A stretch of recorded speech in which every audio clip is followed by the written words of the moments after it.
Hola, ciao, do widzenia, konnichiwa, hello, bonjour, tschüss, and all of that stuff. Just as I just started filming, the water plane came up. Don't you hate those kind of people that one, film on their rooftop at their house, and two, blatantly do advertisement for people and all that subliminal messages? I mean, who would do it? And right now it's really hot up here, so I mean, like, it's not like I'm wearing my whole range of clothing right now. That's the winter jacket. Yeah, getting a little bit hot. Bit of a nice casual jacket, bit of a rain jacket, casual. Nice. The latest gold jersey to commemorate all of the gold medals that me and my team have won while still staying alive, which is always good. I think I'll be better at getting unchanged. Here's a new latest floral jersey with Mallorca flowers, pictures of Mallorca flowers from all over the island. Then I designed it up myself.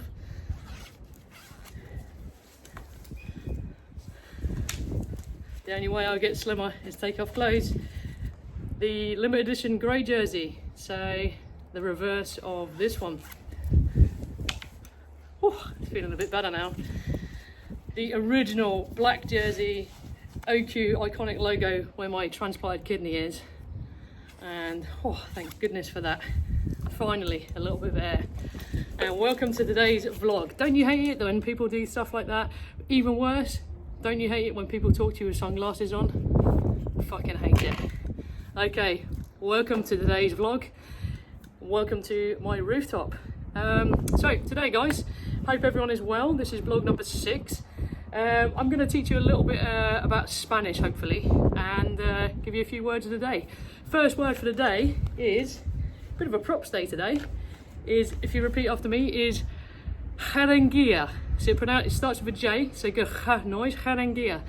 That is actually Spanish for syringe. Yep, I know you're thinking, and no, well, yeah, I am on lots of drugs, but no, I'm not syringing. That's against the law. That was for Cav. So Cav is out of the vet. He's tailless now, and he's had his stitches removed. So happy days. Cav's a happier, miserable boy, and yeah, getting better by the day. Indy still loves chasing him. He's still pretty pissed off of her. And anyway, talking of syringes, our mate Lance has actually sold out of his. I think it was a 5-day tour. Something like 27,000 euros, $30,000. I'm still available, so if you want to come on a guided ride, get in contact. My goodness, look at that Afri. Get in contact via the website and get booking up. So what else is happening? It's February half term this week in the UK, so with Storm Dennis, I think they go by alphabetical order. So you had the big C the week before. What was that? Storm Kiara or something or another. So Storm Dennis this week. Lots of people are escaping the bad weather and heading here. I mean, why wouldn't you? Look at this place. There's that awful blueness. There's a big ball of fire up in the sky, and some of those mountains over there that you can go up. But I don't like the mountains, so we'll stick to the flat land, and going down the mountains is better. What else has happened? A lot of sadness in the press and the social media, but I'm kind of figuring, other than doing the YouTube vlogs, I'm trying to stay away from social media with much as at all possible, other than boring stuff about my cats, my bike and Marmite. So other than that, yeah, really sad news. Life is pretty fucking hard. It's hard for everybody. All these people in social media, it's hard. We've had some really bad news today regarding one of my teammates, which is particularly sad, but yeah, we'll talk about that another day, I think. Excuse me for a moment. This is probably when you need the sunglasses back on, so we might go with sunglasses back on just for a moment. So moving on, what else has happened? Brilliant, so more riders are here, which means more funny stories. We can get ditch of sunglasses, don't you worry. We can speak about more funny stories. So yesterday, was it yesterday or the day before? The day before, I was sitting outside Tolo's before work, and yeah, it was brilliant. It's just like, I love the riders here. They're kind of, they are Marmite. You either love them or you hate them. And there's some there's a family, big family of 4 or 5, and one of their friends was riding along, and he pulls over on his bike, and he says that he wasn't riding as far yesterday because yesterday was his rest day. And the friend of his said, "Oh, when did you get here?" And apparently he got here the day before. So fair play to him. Day 1, arrive. Day 2, rest day. And of course he offered him the obligatory, "Would you like to stay for a drink with my family?" "Oh, no, I don't want to." "Oh, okay then.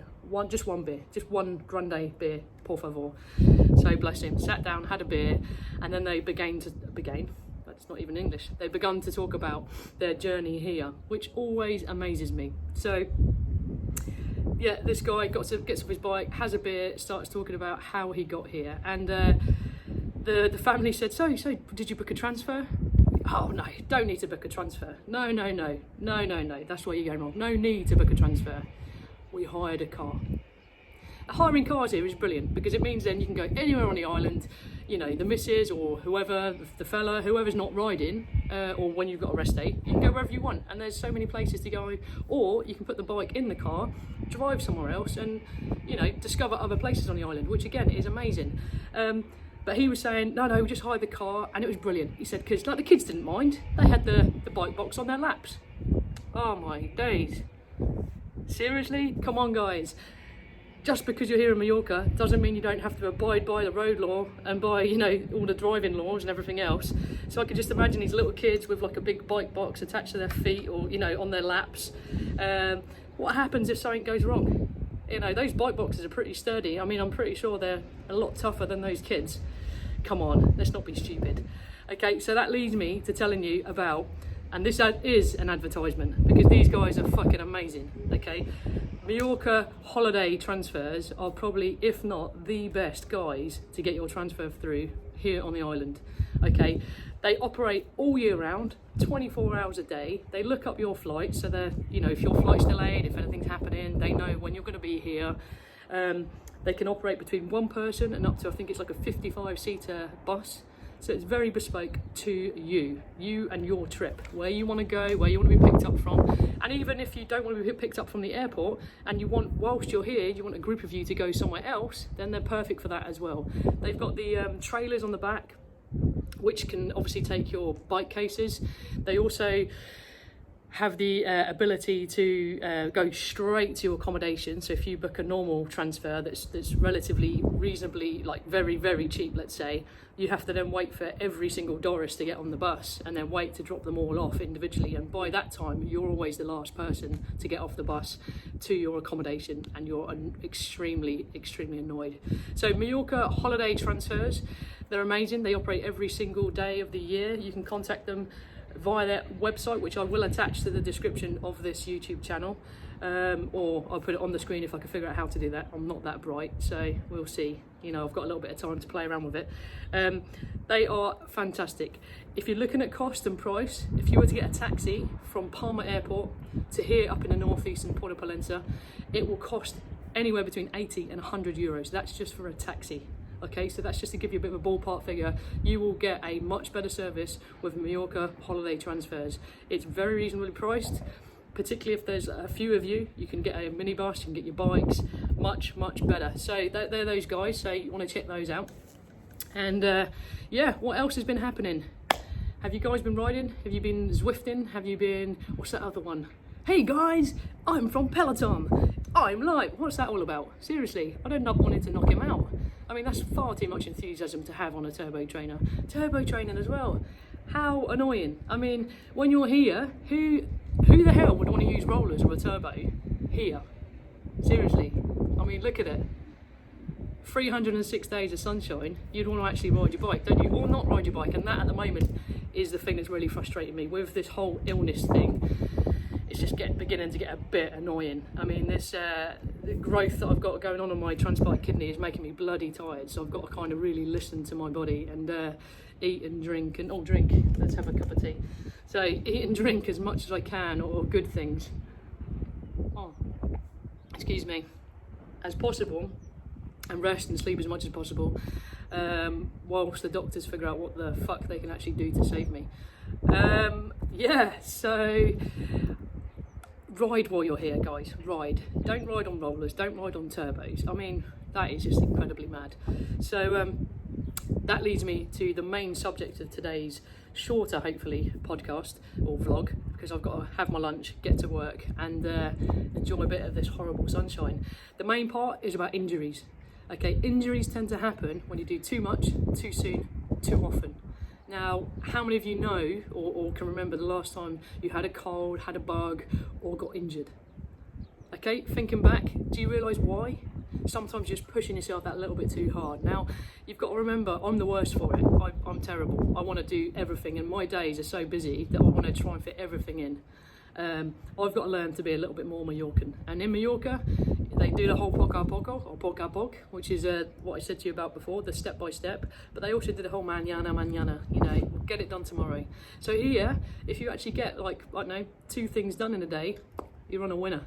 So just relax, enjoy the day, enjoy the people around you, enjoy the weather, whether it's shitty or whether it's nice. Just enjoy, you know, life is way too short. Enjoy it, okay? So injuries, if you're not feeling great, don't push yourself too hard. And now I mean injuries in terms of any kind of soft tissue damage, anything that can lead to you losing focus. I was speaking to a guy the other day, and he was saying that he was riding along here, first time he's ridden here, and he came off. What do you mean you came off? We came off his bike, he crashed. How did you do that? And he said, I really don't know. He said, I was riding on someone's wheel, and he's normally used to just riding on his own or riding in a smaller group. And he said, you know, I was confident of the person's wheel, and then all of a sudden, I'm off the bike. The other thing here, guys, is the roads. I think I just snotted a little bit, sorry.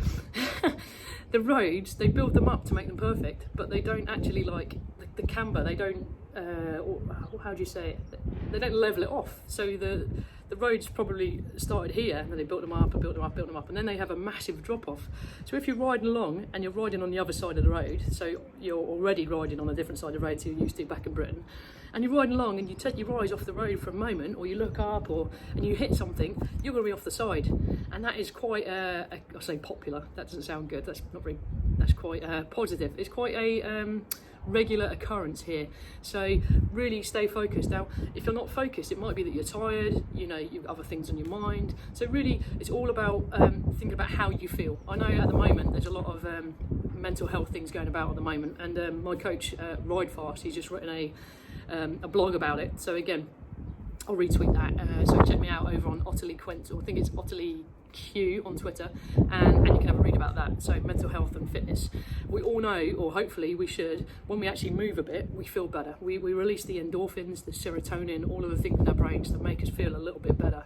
You know, I don't know anyone who has done a training session or been to an exercise class or been to the gym and not felt better after. Yeah, you feel shit, you feel tired, you want to eat everything that you've got in your fridge or your house, but you feel better for doing it. So exercise is good. Too much, though, can be very detrimental, very negative. So let's have a little bit more thinking about our structure of our week. You know, it's really good to get a training plan together. Whether you've got a super duper coach or not, it doesn't matter. You know, draw yourself a little diagram of, a little table of each day of the week, and then say to yourself, right, on that day I'm going to do this, on that day I'm going to do that, then I'm going to rest, blah, blah, blah, blah, blah, and make it more structured. Because then when you do have a rest day, you can really enjoy that rest day, okay? And you can then fit in stuff like have a sports massage, you know, once a month or once every 6 weeks. You can then fit in other things, so doing a little bit of cross training. So if you're a cyclist, you might then want to do something different, like go to the gym, or like for here, if I'm not on the bike and I have energy, I'll go in the mountains for a hike or for a walk, or I'll go in the sea just over here on my paddleboard, so something different. Or I don't get out of bed, I should have a complete rest. Okay, so injuries occur or illnesses occur when you do too much, too soon, too often. So think about that. Don't do too much, and enjoy it when you do. And also the principles of training suggest that if you don't push yourself hard enough, you cannot adapt, so you cannot actually overload the body to become fitter. So if you are one of those people, and this is fine if you are, that just do the same amount all of the time and you're not seeing a progression, it's because you're not overloading the system. So it's that kind of fine line between overloading and doing too much. Now this is when having a coach helps, because they can look at all the different information in terms of heart rate and power and rate of perceived exertion, and you can kind of tailor it more to that. But like I say, you don't all need a coach. It depends on what your goals are. But just think about it when you're doing lots. And I know I've got a few friends that do this. They do something every single day, and then wonder why after 3 or 4 weeks they're completely out of it. Professional athletes don't do that, so why would we do it? Okay, a little bit about injuries. I'm going to talk about in the next few vlogs about how to treat injuries, how to recognise certain injuries, and also the benefits of sports massage and sports therapy. But other than that, it's a bit of a shorter one. Some people have said that they like a longer vlog, some people like a shorter vlog. I know my mate Terry cannot stand a long vlog. That sounds really wrong. Anyway, a little shorter one today, and we're going to be back within a few days, hopefully, not so long, unless I get really busy, which could be a good thing as well. But anyway, for now, thank you for spending time with me on my rooftop, and the sun is shining, so I'm going to finish off my cup of tea, and yeah, perhaps have a little bit more to drink without advertising anything more. Yeah, cheers for now. Adios. Do widzenia.